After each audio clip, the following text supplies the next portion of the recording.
Bloody Mary, Bloody Mary, Bloody Mary.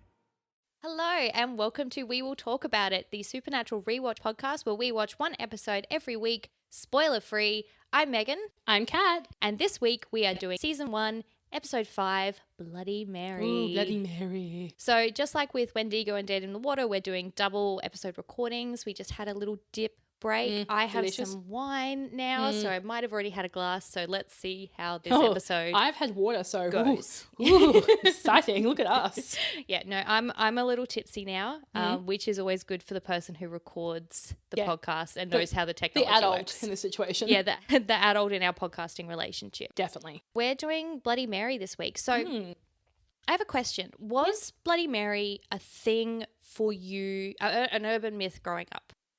No. It wasn't for me either. I think it must be because we will talk about it. There is one that's coming that was a urban legend for me. But Bloody Mary, I don't think it's an Australian urban legend. No, I mean, I think when it started becoming more of an urban legend for us is obviously when we get introduced to it through American culture and through TVs. Like, I heard of Bloody Mary when I was, 12, 13? Okay, so you did do it though before this episode aired. Oh, yeah, I knew of it before the episode, like before I watched it. Like, obviously, it's in pop culture, and because we obviously, as Australians, we get a lot of our influences from America. Okay. TV and movies. But I can't tell you where I heard it, where I saw it, but I do remember it, and I do remember going to a sleepover and everyone talking about it. So potentially it was on a TV show, potentially it was in a movie we'd seen. But yeah.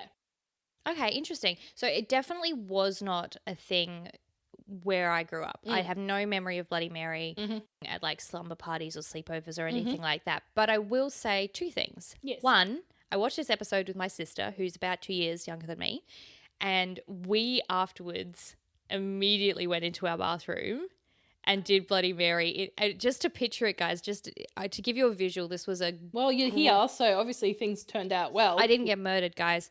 It was like a green 80s bathroom. The mirror was one of those mirrors that's also a medicine cabinet. We went and did Bloody Mary in the dark in our bathroom. and to be clear, like I was 17 at the time, and I still remember after this episode aired at school for the next few weeks, Bloody Mary was like a thing because everyone was watching Supernatural. Yeah. It was like the quote unquote teen show at the time. Like everyone was watching it, and I remember people doing Bloody Mary in the bathroom at school. It became a thing at my school. And so you were saying like, we learn about stuff through pop culture.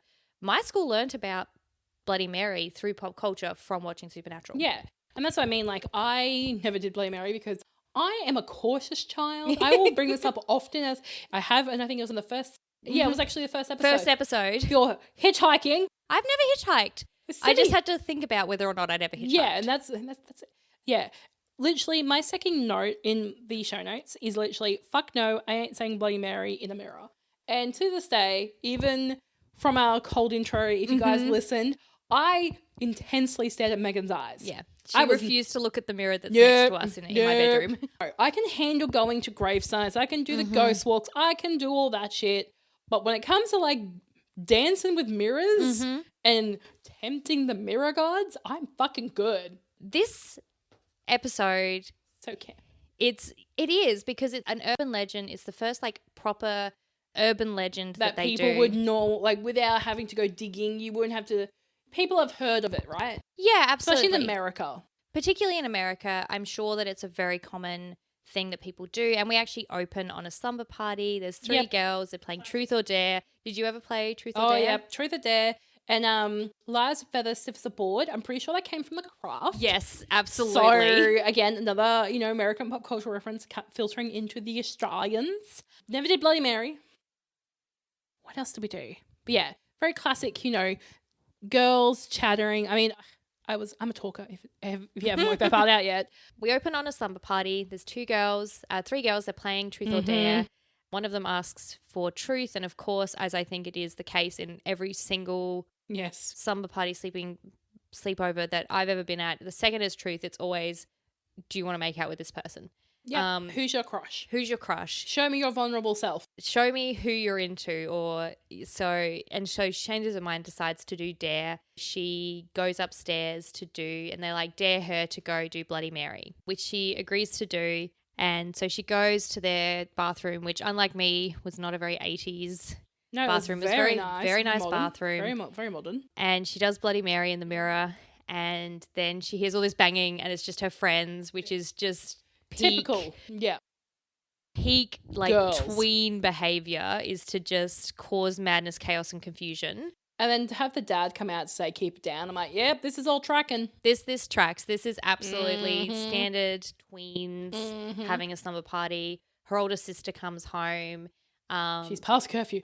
She's past curfew, but she's not interested in having a 12-year-old tell her that she's past curfew. Yeah. Might I point out, just taking a beat, as a comic relief, South Park do an episode where it's like Bloody Mary, but it's like a spoof, and it's Biggie Smalls. So, oh my God. So Butters is dared to go to the mirror in his footy pajamas, and he has to say Biggie Smalls. So anytime anyone was saying Bloody Mary to the mirror through this episode, my brain was going, Biggie Smalls, Biggie Smalls, Biggie Smalls. And it was fucking great. It was just like, and I was hearing Butters' voice in the back of my head because it's so fun. It's a good episode. I mean, South Park, they get some stuff right most of the time. They're pretty on brand. Because I mean, I guess at this point they're kind of like The Simpsons, where they've been around for so long. So you've got there's gems and not gems. And this is one that's like, it's so ludicrous. I'm saying ludicrous. Ludicrous with Biggie Smalls, but it's great. And obviously he gets Biggie Smalls appears in person, and it's just like, holy shit. And it's this whole theme that all the kids around America keep saying Biggie Smalls into the mirror, and he keeps disappearing, and Butters is trying to, it's a whole episode, and I mean, we're not here to talk about it, but it's just funny because... This is not a South Park Rewatch podcast. No, it is not. I like that. Yes. So the oldest Donna, she goes upstairs and she sees this is too much blood. Like, this is... I think my fifth note down is like, that's a lot of bloody blood. It's so much... it's got to be too much blood. And she opens the door to the bathroom. But yeah, before that, we see the dad. Yes, I'm so sorry. I've skipped a whole thing. You distracted me with the Biggie Smalls. Sorry, it's what I do. You took me off track. But hey, I'm here. So nothing happens to the girl, Lily. Nah. She goes back downstairs to have fun with her friends. Dad goes to the bathroom. Dad goes to the bathroom, but... We've talked a lot about the terrible CGI in this show. This is some great CGI. Oh, yeah. This is some like Ring, The Grudge. The Ring was a massive influence on this entire episode. Oh, it makes sense. It tracks. It looks... yeah. I mean, I hate horror films, which I know is ironic given this podcast. Yeah, it's supernatural. But I have seen The Ring. I've seen the American Ring with Naomi Watts. I haven't Don't watch the Japanese one. No. I'm not going to. I've seen it. It is. If you want to get scared, do it. I don't want to get scared. Oh no, this is for people out there who may this isn't for me. Yeah, it is. I saw it on SBS late at night. It was like, I was like, what is this? That's and I'm so like, tracks. It so tracks, right? But it was SBS Halloween. Oh, it's got to have been to October, and they were doing like some kind of... Yeah, and it was late at night. It was like probably about like 11:30. And I'm flicking through channels, and I'm like, what's this nonsense? Oh, I'm interested. Yeah. Oh my God, it's The Ring. For non-Australian listeners, which maybe we have some non-Australian listeners. Come on, guys. We don't know. SBS is... I don't know what SBS actually stands for, but they are sort of our international... Yeah, broadcaster. They're an offshoot of like the ABC. They fall under that kind of bracket where the ABC in Australia is the Australian Broadcasting Corporation. They're our state run or our government run. Yes, and so they're kind of like PBS in America. Yes, where it's they're run by the government. SBS is an offshoot of that. I don't think they're run by the government though. No, but they're very much in the same vein. But they bring in a lot of that's how we get a lot of our foreign films. Yes. It's how we watch when it was a thing, Eurovision. Well, I say that because we're in 2021. 2021, hopefully there is Eurovision. It will not shock anyone to find out that I love Eurovision and I watch every year. That's what I mean. That's why I brought it up. But they also, a lot of, as a teenager, after a certain time on a Friday and Saturday night, that's how you found about sex. Because they would 100%. Oh my God, I was going to say this. Yes, they 100% would show you like softcore Cinemax. Or they'd have like random documentaries about sex and what like just open, like people walking up going, how do you have sex? If you were a horny teenager and you wanted some tits that your parents couldn't find out that you'd rented from somewhere, you would just turn on SBS on a Friday night after 11 p.m. You were almost guaranteed to get some kind of soft core horniness. Yep. Sometimes 100%. You got full frontal, like both man and woman. It was some real, I think in America, like Cinemax is like their soft core. You get like tits and ass and maybe some bush. This is where that lives in Australia is on SBS. I don't know if it still does. SBS could be like... Oh, I think it's more. I think it's more. I think they've branched it. I don't know. So like SBS, they are really good as well. I don't know if they're still really good, but they're really good for bringing in stuff like foreign movies. Horror. And a lot of it's from Korea. Yeah. So anyway, Korea and Japan do some of the best horror, the scariest horror, like The Ring, The Grudge, all of that is just ripped off from Japanese theatre. I enjoyed the story out of The Ring through the chat because obviously they put a lot more effort in the story and it made more sense. Yes. I don't remember the plot at all of The Ring. I just remember hating it because I hate watching horror films. You got this random tape, you played it, then had that 7 bit days. I do remember. I remember the core concept of it. We've gotten so far off track. We so have. Donna finds her dad. So basically the dad goes upstairs and he's walking through the hall and we see Bloody Mary in all of the mirrors. And this is where the CGI is. I'm very impressed with the CGI. I think it's really good. Unlike then he goes into the bathroom and Bloody Mary gets him. Yeah. Basically. The dripping of the blood from the eyes, I was just like... It's a great practical effect. I don't know how they did it. I was going to try and make a guess based on the Billie Eilish film clip where she has the like black coming out of her eyes, but I don't know if that's how they did it. Maybe they did with makeup. Yes. They pause, drip. Yeah, I don't know. If you're out there and you are in the film industry, let us know, please. I love knowing about this kind of stuff, so let us know. But the daughter, Donna, the older sister, finds him in an unusually large amount of blood. Before we go further, I should let everyone know who wrote this episode and who directed it. So Wendigo was kind of the reverse of what I'm about to say. So this was written by Ron Milbauer and Terry Hughes Burton, and the story was by Eric Kripke. So the other way around was Wendigo, and it's directed by Peter Ellis. So I just wanted to get in because I keep forgetting to say who directed it and who wrote it. We now cut to Sam having nightmares about Jess on the ceiling. Yep. He wakes up and he's in the Impala and it's clear he's had a nightmare. And Dean basically is like, we need to talk about this at some point because this is getting too much. This is getting a lot about you reacting, you having these nightmares and you not sleeping and you not wanting to go to sleep. Like we need to talk about this. And Sam just is like, no, we don't. Yep, typical boy. Typical boy. He's like, we could never discuss this ever and we could just move on with our lives. So he changes the subject. He's like, are we here? And it sort of reveals that we're in Toledo, Ohio. Yep. And they're actually going to look at the body of the dad. Yeah. Because it's a suspicious death and they obviously have found this as a potential case. Yes. So they are going to go and look at the body and see what they can tell. At the coroner's office. Yeah, at the coroner's office or the morgue, I guess. Yeah. And so they go and they speak to the attendant at the morgue. He is one tough cookie. He is one tough cookie. Can be bribed though. He doesn't object to a little bit of cash money dollars in his pocket. Yep. They try and pretend to be medical students. And I did kind of appreciate the fact that Dean gets annoyed that his charm gender is not important. Yep. What matters is that he is so used to being able to charm his way into any situation, lie his way into any situation. Yep. His charm is not working on this person. And he's frustrated. He's annoyed he's like, just let me do my job, please. This is what I do. I come in, I charm whoever. Yep. They let me do my thing and then I leave. So Sam obviously resorts to Dean's hard-earned poker winnings as bribery. He's so mad.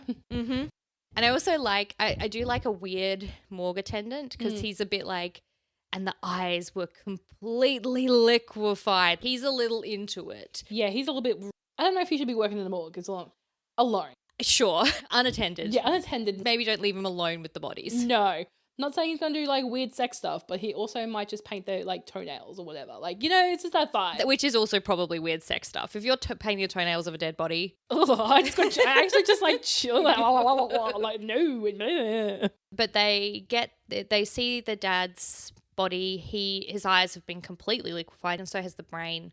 So they decide to go and talk to the family. So Donna and Lily, the sisters that we met in the cold open. Yes. I love this bull attitude of just walk into a wake. You know how there's that meme of like have the confidence of a mediocre heterosexual white man? Yep. Have the confidence of Sam and Dean on a case because they just walk into a wake of strangers. Yeah, into a house they've never been before. Into a house they've never been. They don't know anyone and they just walk in. We know we can lie our way into this situation. We're underdressed always, guys. Stop wearing jeans to everything. Oh my God, especially at a wake where everyone is literally in black. Why are you not pulling out your goddamn your suits from previous episode? Homeland Security suits. See above suits from Phantom Traveler. Yeah. So they walk in and they go and talk to, primarily they're obviously going to talk to Donna, the older daughter who found him. Yep. Donna's there. She's got Lily, the little sister, and she's got two friends. And the two friends have slightly different reactions. One of them is immediately pretty suspicious of Sam and Dean. Yep. Doesn't really believe their story that they worked with his dad. And the other friend was like, oh, I didn't realize they're serving snacks at this wake. Oh yeah, 100%. Also, Donna's haircut. That haircut is so 2000s. Oh, it's the flicked out hair. Oh, it's that's so many layers. Her hair is like someone has really given her like the stylist was like, I got you, boo. I'm gonna round out your. I'm gonna get your layers. Fly. Yeah. So they're talking to them, and the younger daughter Lily reveals that she did Bloody Mary, and she thinks that's why her dad died. And Sam and Dean just try and like go, oh no, there's no way that's the case. Like you said it, not him. So Bloody Mary doesn't come after. Man, those boys know what's up. Yeah, but immediately they're like, ruh-roh. Yeah, very much Scooby-Doo. Like, very Scooby. Ruh-roh, Shaggy. Yeah, exactly. So they go upstairs to do a little bit more investigating, and they're a bit like, but Bloody Mary is an incredibly well-known urban legend. We're not hearing about people being murdered all the time. Yeah. So there must be something different about this place. Yeah. That means that it's real here and not real elsewhere. And the other friend, not the one who's really thirsty, but the nosy bitch, the nosy one. Her name's Charlie. Yes, I like her. She's got moxie in this episode. Also, you can definitely tell she's had some lot of foils in her hair and has not had good hair keep up. Her hair is frazzled in that light. There are split ends everywhere. Oh girl, she is. It's a little crunchy. It's a bit crunchy, and I feel like the stylist spent way too much time on giving Donna a grey haircut, a grey blowout, and kind of forgot about Charlie.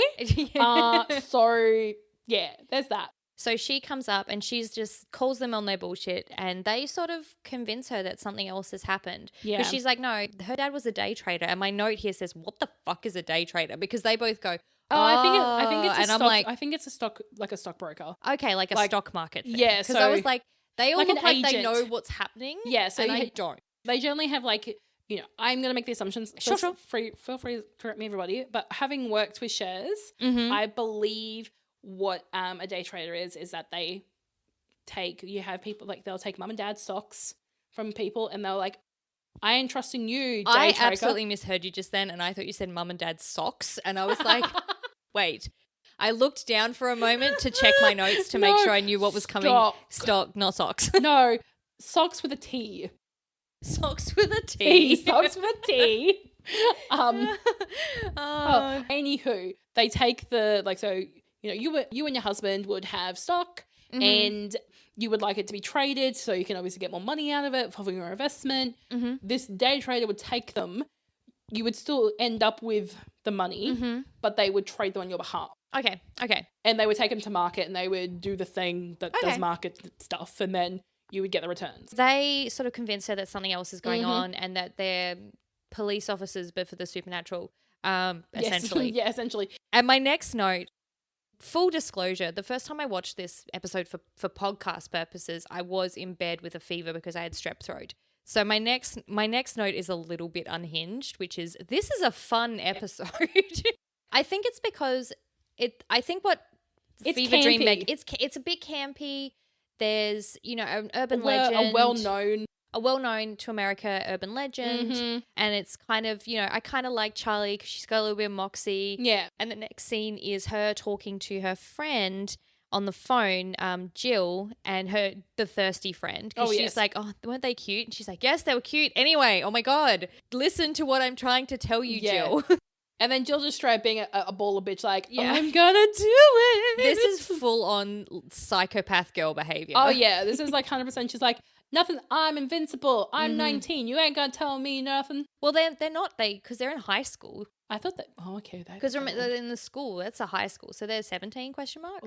Oh, I thought they were older. Yeah, they do all look older. I don't think any of them are actual 17-year-olds. Yeah, I figured that much, but I think they're meant to be in high school. Got you. But yeah, her just being straight like, I am an independent woman. I don't need no man. I don't need no one telling me that bloody murder, bloody you keep saying bloody murder, and I'm going to let you go with that one. Yeah, bloody murder. I mean, that's what ends up happening. And her just being like, I'm gonna do it. I'm like, what?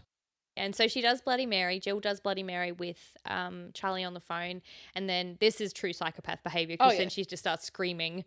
And then goes silent. And then goes silent. And Jill's like, no, sorry, Charlie's like, and she's like, haha, you're an idiot. You're insane. Go away. When obviously we all know what happens next, I was much like, this is your karma. Kat has no empathy for people. So Jill, after saying Bloody Mary, she's sort of walking around her room. She's getting changed, getting ready for bed. In the DVD version, not the streaming version, guess what song they're playing? What?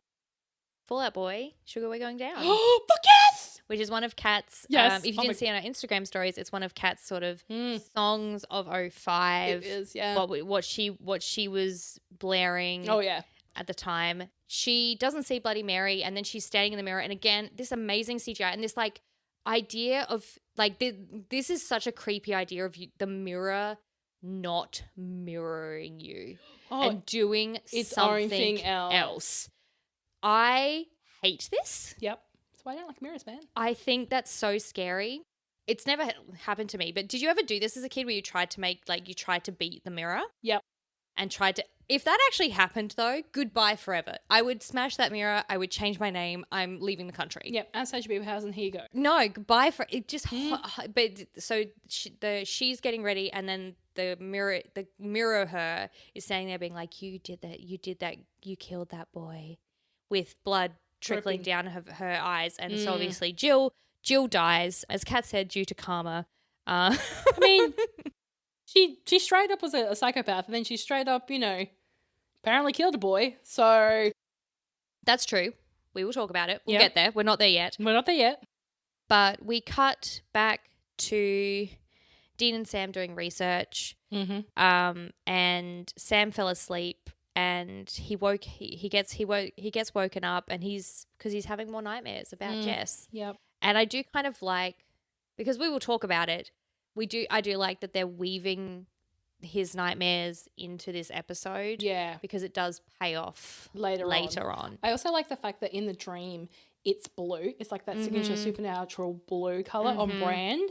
And that it's not fire. Like it's not the red fire that you would see when she first dies. It's blue and grey. So I enjoyed that color change. Yeah, and I think as well it sort of shows that it's a dream, it's something that's real, because we've sort of had that fake out before. Yes. Where we think that it's real, and then her hand jumps out of the grave. Yes. And at that moment we're like, is this real? And then we realise that it's a dream. So, yeah, so we've had that fake out before, and now we're in a situation where we know he's dreaming. Yep. But they're doing some more research, because they had gone to the library to try and find out if there was a local Mary that had died. And so they'd taken a bunch of books home. Once Sam wakes up, Dean says, like, no, there's no local Marys that died in front of a mirror. There was one guy that had a mirror fall on him, but no one who actually died in front of a mirror. And they can't quite figure out how this is happening, how this really popular urban legend is coming true, but only in this one really specific location. Yeah. And so they then get a call from Charlie, who lets them know that Jill has died. Mm-hmm. And she's flipping out. I guess because in doing this podcast, I'm watching the episodes multiple times and I'm not just binging past them or not really thinking about them. I like this character and I like this actress. Mm-hmm. She plays this kind of believable character of this girl who he's smart enough to work out something's going on and kind of get sucked into this world. I do have a note from this next scene because she sneaks them into Jill's bedroom. My note is I really love this cardigan and midriff top. Oh yeah, the fashion is so 2000s. It's so 2000s. But this one I actually kind of liked. I really liked this look on her. But they're in Jill's bedroom. They're looking around. Also, taking a beat back just really quickly, the CGI in that goddamn Impala when they are talking to Charlie and they go, oh yeah, when they're driving and you can see like the moving edges around them. I was like, oh, I did not notice that before. Clock on you. Yeah, because I know from the blooper reel, which we'll talk about the blooper reels, I'm sure. I knew from the blooper reel that they do it on a soundstage when they're actually in the car and all of that. But it's really good normally. It's not normally noticeable at all. Yeah, I hadn't noticed until like now. This episode was the first episode where I was like, this is a bit clunky, which is interesting because the rest of the CGI is really good. Yeah, that's what I mean. I was like, oh, this is bad. But yes, going back, they're in Jill's room. Dean, they get out the video camera and switch it to night vision. Dean makes a joke about Paris Hilton. Which, for context, for the youths out there who might be listening, Paris Hilton had a sex tape. A Night in Paris? A Night in Paris, which was all done on night vision. And was the start of the celebrity sex tape. Yeah, I was going to say, I think that's the first, at least that I know of, first celebrity sex tape. For our generation anyway. For our generation. I'm sure there was previous. I'm sure people had sex this was before this started with scandals. Yeah, the start of scandals that turned into all publicity is good publicity kind of situation. Sam notices something that's dripping out of the back of one of her mirrors. He takes it off and they get a black light out. And on the back of the mirror, it says Gary Bryman. Yeah. And they ask Charlie if she knows who Gary Bryman is. And she's like, I've never heard that name before. So they go and do some research. Gary Bryman was a kid called Gary. Yeah, those parents were There was a child out there called Gary. I think that there is, for all my favorite murder fans out there, I'm pretty sure there's an MFM animated, which maybe I'll link in the show notes, about a child called Gary and him having like a suitcase. Yeah, it's weird. It's like calling your kids like Margaret or a very old-timey name like but they were a child at some point, like a Janine. Yeah, like Beryl. Yeah, exactly. But at some point there was a 12-year-old called Gary. Yeah. Sorry, Gary. We're very sorry for your loss. Yes. But he got killed in a hit and run and Charlie realizes that Jill drove that car. Yes. And so they start to think that maybe Bloody Mary comes after people who have a secret involving murder. Karma. Maybe. Because we'll talk about later. And so they go and they speak to Donna because they find their mum's name on the back of the mirror. Yeah. And Donna is very, very upset. She's like, my mum died from an overdose. That's all there is to it. Get out of my house. And Charlie sort of said, do you think that he killed Donna's mother? And that's what happens. They don't really examine this further. I think it's still 50-50 for reasons that come up later. But it's suggested that maybe he killed his wife. And so that's why Bloody Mary came after him, because it was a secret that he had and somebody died. So they're continuing to do some research and finally Dean has a break. He works out that there is a woman who didn't die in Toledo in Ohio.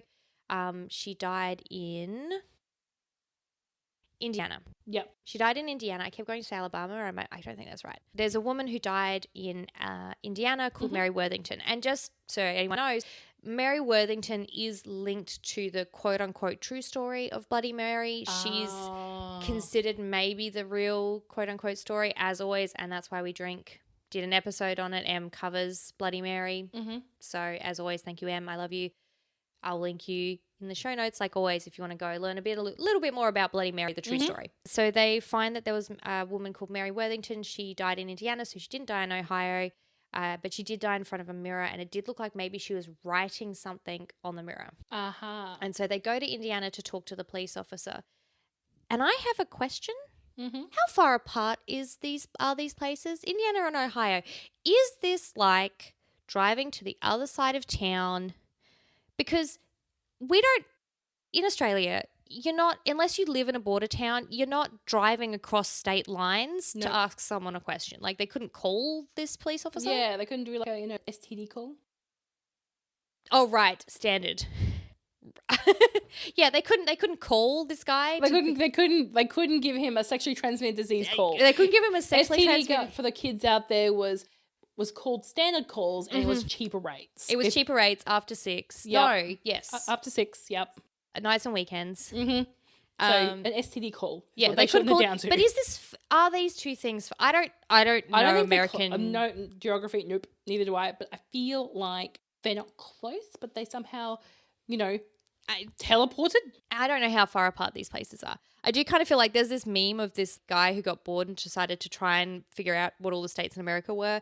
And I'll put it on Instagram because it's very funny, but that's me right now, knowing where things are in relation to, because I'm always surprised about how close things are. So they go and they speak to this former police officer, and he sort of explains that Mary Worthington, she did die in front of Mary. She was 19 years old. They think she was having an affair with the local doctor, and he murdered her because she was going to tell his wife about the affair, which I understand that they wanted to give some context, but I also did think this time I was like, this is unnecessary detail. Yeah. Like, why do we care about who killed her? Because that's not relevant to the story. You're not going to go back to the doctor. No. Like, I did this time be like, this feels like some unnecessary information that we didn't need to solve the mystery. Her lover could have killed her. That's all it needed to be, like a lover. Yeah, but they go into a little bit more detail, but they also say that she was cremated. And again, we still haven't been told why remains are important. Yeah, and why we'll get there eventually. Yeah, and why cremation is better than being buried. Why cremation is better is unhelpful. Yeah. If you're a ghost. Yeah. We don't learn yet. No. What's going on with that. Yeah. But they are smart, and they think that maybe she's actually linked to the mirror and not to her remains. Yeah. And so they go about trying to figure out where the mirror is. Mm-hmm. In the meantime, Charlie is talking to Donna. Donna's really pissed off that she brought these guys into the house, and she's like, who are they? And I assume Charlie still kind of assumes that they're like police officers for the supernatural. Yep. And she's they're like... basically Men in Black. They're basically Men in Black or Mulder and Scully from the X-Files. Yep. And so but Donna's really annoyed, and she's like, oh my God, it's one thing for my younger sister who's 12 years old to think that Bloody Mary's real and that's what's going on here. But you're a 17-year-old mark. You're a semi-grown-up adult. You're a young adult. And I will just say as well, Donna, this girl who's just lost her father and just lost one of her best friends. She's well-adjusted. She's well-adjusted. She's back at school. Yeah. She's taken her classes. She's annoyed at Charlie for talking about all of this stuff. As someone who lost a dad? Yeah. No. She is masking very well, and either that or she fucking hated her father. Either way, still horrible, right? Yeah, still kind of crazy. But so Donna says Bloody Mary in the mirror 3 times, and then she kind of storms out. And we see Charlie is the one that's scared.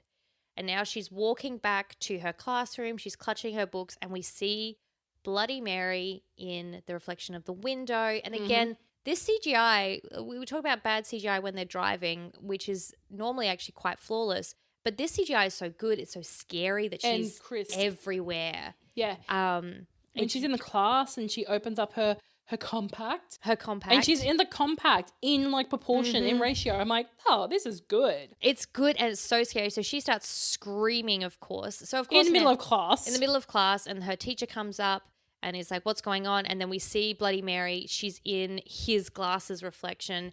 And so, of course, she calls Sam and Dean. They take her to the motel, and they're covering up all the mirrors. They're covering up any reflective surfaces. Like, she's got her eyes covered. She's got like her quite comfy looking cardigan. I was like, I like this cardigan. I would wear this cardigan. It looks real cozy. And then Dean sits down, and he's like, you need to tell us what happened. She's like, oh, it was Donna, blah, blah, blah, blah. And they're like, no, that's not what you mean. And she reveals that her boyfriend was controlling, bit of emotional abuse. And he threatened to kill himself if she left him. She said in the heat of anger, just do it then. And then he did. And so this is where the reveal is that Bloody Mary isn't interested in guilt necessarily, or like the truth of guilt. It's the idea of guiltiness. And The blame game. The blame game. And so that's what makes me go, I wonder if the dad did actually kill his wife or if he was just carrying the guilt and the secret of feeling like he had killed her. He forced her hand. Because she had taken her own life. Yeah. At the end of this episode, Sam does say probably you couldn't have changed it. And I just want to say, for anyone who might need to hear this, it's not a probably. You couldn't have changed what happened. Yeah. Just so you know, what I'm going to do, just because this is heavy. This is really heavy and dark. In the show notes for this episode, I'm going to put a link to some resources. If you are in the boyfriend scenario or you're in Charlie's scenario, I just make some resources. Positive, yeah. Yeah, and I will say these resources, I did not curate these. These were curated by the amazing podcast that we both like called Case File. Mm-hmm. It's an incredible Australian true crime podcast, and they've curated some amazing resources for people in various countries around the world. Yep. So I'm just going to pop that link in the show notes because this is some dark stuff, and it's really dark. It's really heavy. It's really heavy, and it's in the context of a 42-minute show, obviously not given its own show to talk about. But I just want to say, we'll have somewhere you can talk about it with them. Yeah, exactly. Yeah. We'll put some resources just in case this is something that resonates with your life experience. With that information, they know that Charlie, it's not a straight line of Charlie caused someone to die. She didn't murder someone. She didn't murder someone. It wasn't a hit and run. Yep. It wasn't whatever happened with the dad and his wife, unclear. But they realize, or Sam finds out, that the mirror, which Mary died in front of, has been sold to an antique dealer in Toledo a week ago, timing of the start of these murders. So obviously Mary travels with the mirror. Sam thinks that they need to trap Mary in her mirror, not just in any mirror. So they can't just destroy that mirror. They need to trap her in that mirror and then destroy it, and that will get rid of her. And Dean's like, well, how are we going to get Mary to come to her mirror? And Sam, in the most emo girl way, is like, I could get her to come. And Dean pulls her. He's just like, that's it. This is we are addressing this now. We are talking about this because he's like, Jess's death wasn't your fault. You didn't know what was going to happen. You should blame me if anyone because I'm the one that made you come away to find Dad. Yep. And Sam's like, you don't know the rest of the story. Yeah. You don't know the whole thing. And Dean's like, well, you need to tell me. And Sam's like, well, I can't. If I do, it's not a secret. And then Mary won't come to me. And Dean's just torn between knowing the logic of what Sam's saying of if we want to stop this thing that's happening and save this girl who is innocent future girls and save future people who not girls, just future people, just anyone who says Bloody Mary in a mirror in this town or in any town that this mirror eventually goes to, we need to stop this versus you are clearly not telling me everything, and as your brother, I love you, I need to know. Yep. But they do go to this antique dealer's. They're looking around for the mirror. Just as they find the mirror, cops, the security guards show up. So obviously they triggered the alarm, and Dean goes off to deal with that, and Sam stays to do Bloody Mary and to stop her. So he says Bloody Mary in the mirror, and then Bloody Mary shows up. He's destroying all the mirrors around to try and get her to come to her mirror. Yeah. Also, gorgeous mirror. It's a beautiful haunted mirror that I would never let in my house. No, definitely not. But it is beautiful. Yes. I just in general don't buy antique mirrors. They're probably haunted. I think that's a pretty good blanket rule. Yeah. Don't buy a mirror that's like the mirrors in my house brand new. And this is where we get the reveal for the episode, which is all these dreams that we've been seeing Sam having, all of these nightmares of Jess burning on the ceiling. He didn't have those dreams because this is what happened to her. No. He's been having that. He had those dreams for weeks before she died. The dream of premonitions, maybe. We're not sure. We don't know. But he would see her on the ceiling burning, and he didn't do anything or say anything. And so for him, that makes him guilty or complicit at least in her murder. Yes. And so once again, we get this really amazing kind of the mirror is not reflecting Sam, and he's talking. Dean has dealt with the security guard. He's taking care of business. He's taking care of business because he pretended to be the son of the owner of the antique store. And I didn't note down the name, but the name was very maybe Japanese or Korean or something like that. And just Dean's face when he realizes he's I'm adopted. How can I lie my way out of this one? So he he does punch out the security He's guard. like, I don't have time for this. I don't have time for this. And he comes back. Dean comes back in just as Sam's kind of starting to succumb to Mary and smashes that mirror. And they think it's over. They think it's done. So much glass everywhere, by the way. So much glass everywhere. This poor antique store owner, the next morning just walking in and just being like, what the fuck happened here?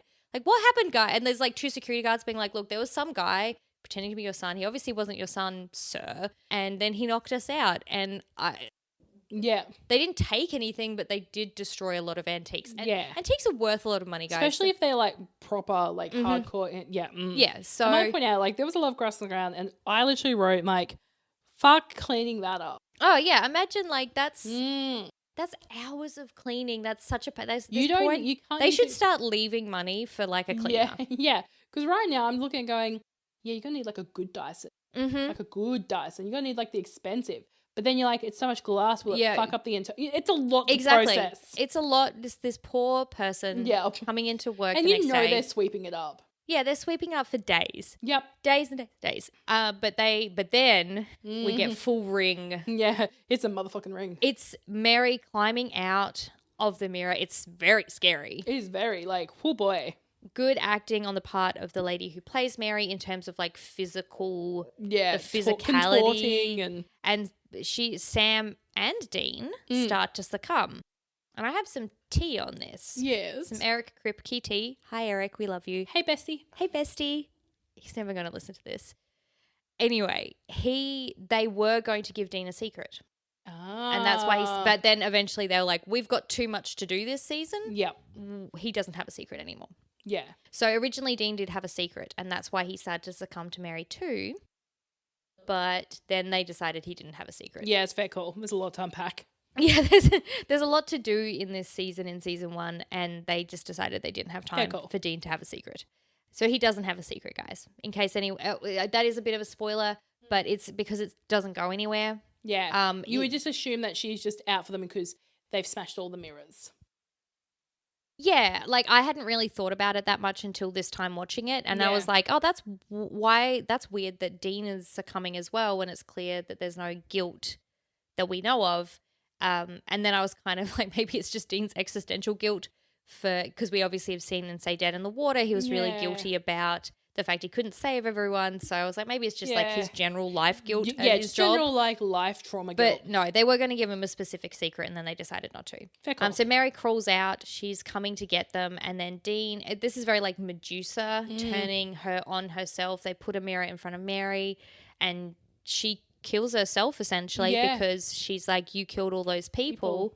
And then she turns into glass. Yep. She melts and then shatters into glass, which a great special effect. Oh yeah, and doesn't look like the CGI swarm from, Phantom Traveler. Or Wendigo. Yeah. Or even just the airplane in general. The airplane. That was pretty simulation, rough. So they have defeated, and then Dean smashes the mirror that Mary appeared in. Yep. And thus got rid of Bloody Mary. And she's gone. And they return Charlie home because she's safe now. Yep. And Sam tells her that probably there was nothing that she could have done. And again, I want to reiterate, no, there was nothing that she could have done. It doesn't matter if what she told him. Mm-hmm. That's the trajectory he was on. Yeah. Dean is like, yeah, that's good advice to maybe not blame yourself. But maybe it's now time to tell me what your secret was, because Dean was obviously dealing with security guards and didn't hear the reveal that we as the audience get. And Sam's like, you know what? Sometimes I would die for you, which is very dramatic. So dramatic. So emo. So unnecessarily dramatic to be like, I would die for you, but I'm not telling you this one thing. So Sam has said, I'm not going to tell you what happened, what my secret was about Jess. As he looks out from the Impala down the street. Mm-hmm. And who do we see? But one Jess. Adrian Pilicki. She's come back for this episode. And she's in white, which she's is in very white, symbolic. Dramatic, very dramatic white, very satin. Satin white, very similar. Not that maybe Sam knows this, but very similar to what his mum wore in the pilot. Mm-hmm. And then she's looking at him, and then sort of they passed by like a Stobie pole, I guess. Yeah, like a telegraph, like a telephone pole. Yep. And when it comes out the other side, she's gone. And so... But she also looks at him like she's not upset, like she's okay. Yeah, it's an interesting look. It's a very like knowing look. But yeah, it's interesting. And I kind of like through all of these episodes that we've had, they're keeping this the story arc going of simultaneously what's going on with their dad and also this grieving process that Sam is going through with Jess and with what happened to her. And obviously this revealed this episode that he had dreamed about exactly the thing that happened to her before she died. And what does that mean overall? So I really liked this episode. Yeah, it's a good episode. Like these last 2 episodes that we've just done are really good. Yeah. And, you know, they're building up to the next episode we're going to be doing, which is my favourite. And this is where I get hooked. In this season? I assume not ever. Not ever, no. We have 327 episodes. There's 300 plus. There's a lot. Yeah. I'm excited to talk about the next episode. And I hope you guys are excited too. Yeah. Go subscribe to us on whatever your favorite podcast app is. Tell a friend. Maybe share on Instagram if you're where you're watching or where you're listening to us. Are you listening to us on your commute? Are you listening while you're working? While you're cleaning. Or that glass. Make sure to tag us if it's on Instagram. We will talk about it pod. Go follow us on Instagram if you don't already. We will talk about it pod. Leave us a review, preferably on iTunes. Because that's what gets us in the charts. That's what helps us get on things like New and Noteworthy. So it's really, really helpful if you guys leave us a review. 5-star only. We've talked about this before. I don't know why you've listened this far. If you listen to the pilot and you're not into us, there's so many other podcasts that talk about Supernatural. Please go listen to one of them. I'm sure one of them talks about it. Yeah, one will float your boat. In a way that you like. So don't leave us a bad review saying that we don't talk about this in the way that you'd like, that you don't like our segues, you don't like how much we say like and swear. Yeah, if you don't like any of that, don't listen to our podcast. Don't leave us a mean review. But if you do like us, leave us a nice review. Leave us a 5-star review. It's really, really helpful. All the show notes, like I said, including some resources. If you are in a bad situation, like Charlie found herself, or if you're in the situation that her boyfriend found themselves in, they will be on our website. We will talk about it. .com. But in the meantime, stay safe and don't buy any haunted antique mirrors. Thanks, guys. Bye. Bye.